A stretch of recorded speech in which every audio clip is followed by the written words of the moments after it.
Good morning, good afternoon, good evening, depending on when you listen to this. Doing a quick video today to talk about what happens after we apply for your seller's permit. So typically if you go through the process of a business formation with us, we will also handle the application for your seller's permit in the state of California with the California Department of Tax and Fee Administration. That's the government office that handles seller's permits. Now, quick point of clarification. A seller's permit is different than a reseller's certificate or a resale certificate.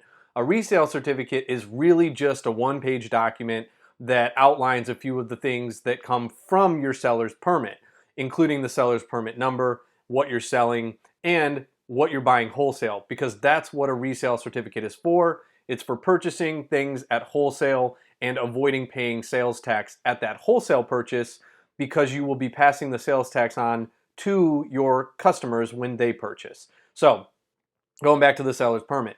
The seller's permit is going to be required before you can have a resale certificate, since one information feeds the other. And the seller's permit will be required anytime you're selling any type of tangible goods. So, tangible goods are obviously going to be things like clothing and accessories and cars, really anything, baked goods. Those probably have separate health permits. But sometimes, and in some states, you actually need a seller's permit for digital sales. Now, not going to get into that in this video.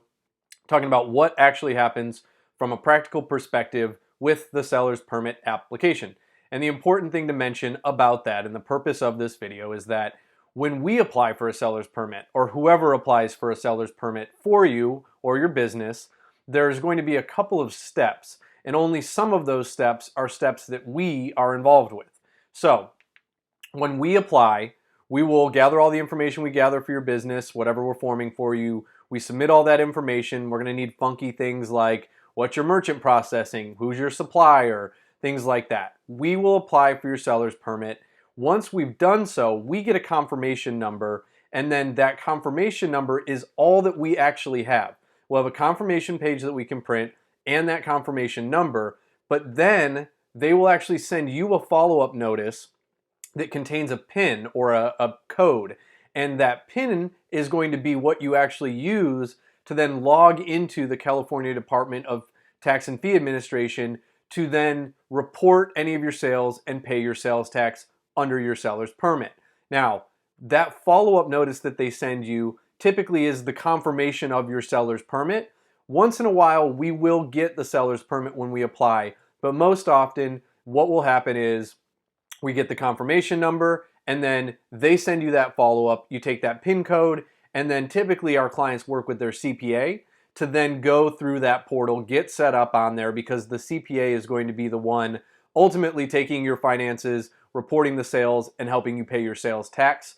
Now also, typically seller's permit, you're going to report and pay your sales tax on a quarterly basis. That's the default that it usually is set to. So, just as a recap, we apply, we get a confirmation, you get a letter in the mail, so make sure that address you give us for the purposes of all of our filings is one that you can check the mail and receive your mail, and then you will set up the portal and from there forward report and pay your sales tax.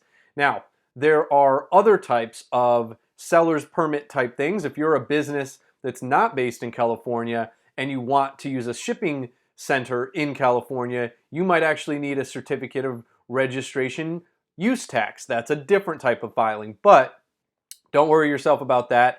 That's our job to figure out. We apply for the seller's permit, you get a notice in the mail, you set yourself up online, and your CPA helps you report and pay. That's all for seller's permit. Next steps. Hope it was helpful.